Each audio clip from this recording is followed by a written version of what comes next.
Balance halimbawa as of June 30, 728.785 billion pesos. So malaking amount of funds.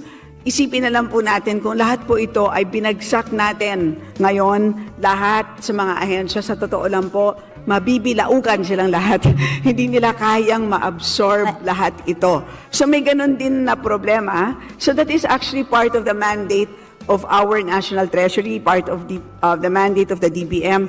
Kailangan nilang i-manage yan. So they cannot just flood all of these agencies with cash. So yun po, that's how we understand the cash management mandate of these agencies, Madam Speaker. Madam Speaker, cash management does not mean gagastusin mo yung pera pag hindi ginagamit. There's a difference, Madam Speaker.